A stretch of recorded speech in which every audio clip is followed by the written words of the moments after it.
राधे राधे। जय श्री कृष्ण। दोस्तों, आज हम भगवत गीता के 12वें अध्याय का अध्ययन करने जा रहे हैं। तो चलिए करते हैं 12वें अध्याय का अध्ययन। अर्जुन ने पूछा, इस प्रकार जो भक्त सदैव योग युक्त सदैव आपकी उपासना विधि पूर्वक करते हैं और वे जो अव्यक्त पर ब्रह्म को भजते हैं, इन दोनों में कौन सा योगी श्रेष्ठ है? श्री भगवान जी बोले, जो मेरे विषय मन लगाकर परम श्रद्धापूर्वक मुझको भजते हैं, वे उत्तम योगी है। मैं यह मानता हूँ। परंतु जो इंद्रियों को संयम करके सर्वत्र समदृष्टि रखने वाला, सब प्राणियों के हित में लगे हुए, अकथनीय, अव्यक्त, सर्वव्यापी, अचिंतनीय, निर्विकार, अचल ध्रुव अक्षर का भजन करते हैं, वे भी मुझे प्राप्त होते हैं।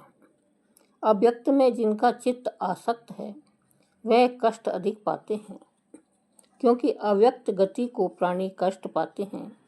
हे पार्थ, जो प्राणी अपने सब कर्मों को अर्पण करके मेरी शरण आकर अनन्य भक्ति से मेरा ध्यान करते हैं और पूजते हैं, उन शरण में आए हुए भक्तों को मैं थोड़े ही समय में मृत्यु के संसार सागर से उद्धार कर देता हूँ। मुझ में ही मन रखो, मुझ में ही बुद्धि रखो, तब तुम मुझ ही में निवास करोगे, इसमें कुछ संदेह नहीं है। हे धनंजय, यदि इस प्रकार तुम मुझ में अपने चित्त को करने में समर्थ ना हो, तो अभ्यास योग द्वारा हमारे पाने के लिए बार बार यत्न करो। यदि अभ्यास भी ना हो सके तो मेरे उद्देश्य से व्रत आदि ही करो।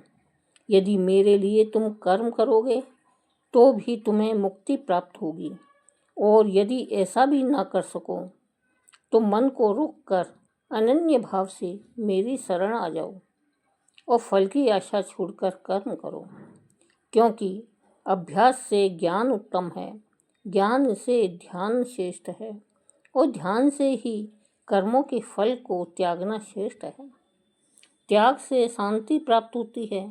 जो किसी से द्वेष नहीं करता, सबका मित्र है, दयाधारी है, ममता और अहंकार जिसमें नहीं है, सुख दुख को समान समान जानता है, क्षमावान है, संतोषी है, स्थिर चित्त से इंद्रियों को बस में रखता है, दृढ़ निश्चयवान है, मुझ में अपने मन और बुद्धि को लगाए हुए हैं, ऐसा भक्त मुझे प्रिय है, जिससे ना लोगों को भय है, ना लोगों से डरता है।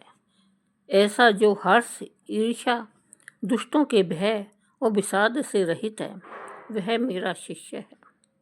जो कुछ मिले उसी में संतुष्ट, पवित्र, पक्ष, निष्पक्ष, दुख रहित, फल की आशा त्याग कर कर्म करने वाला, ऐसा जो मेरा भक्त है, वह मुझे प्रिय है।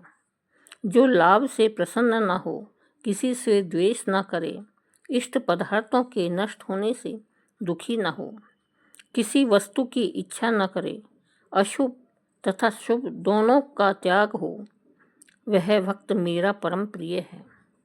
जिसको शत्रु और मित्र, मान और अपमान, सर्दी और गर्मी, सुख और दुख समान हैं, और जो वासनाओं से रहित है, निंदा एवं स्तुति को समान जानता है, और जो मौनी व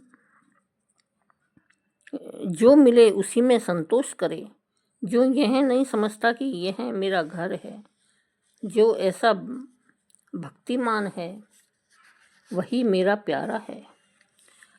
परंतु जो मुझ में श्रद्धा करके मुझे मानता हुआ इस अमृत के समान कल्याणकारक धर्म का आचरण मेरे आदेश अनुसार करते हैं, वे मुझे अत्यंत प्रिय है।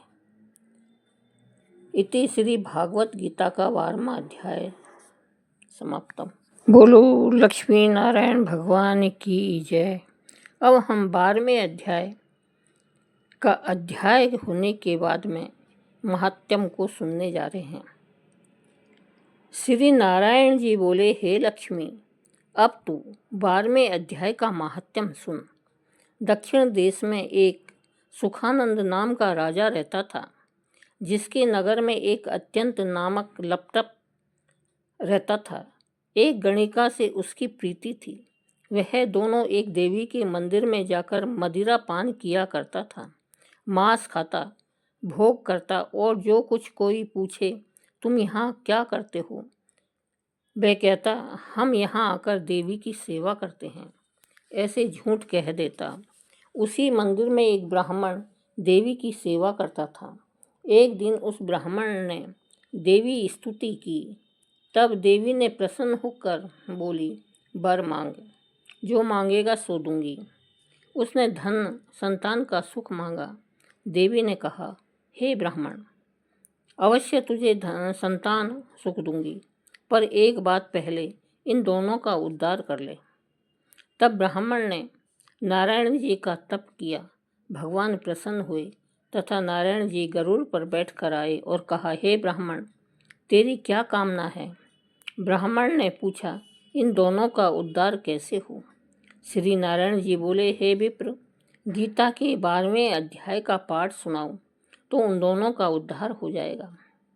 तब उस विप्र ने भगवान की स्तुति करके धन्यवाद किया। फिर ब्राह्मण ने उन गणिका और लंपट को बैठाकर गीता के 12वें अध्याय का पाठ सुनाया। सुनते ही उन दोनों की देह छूटी और देव देही पाकर बैकुंठ को गए।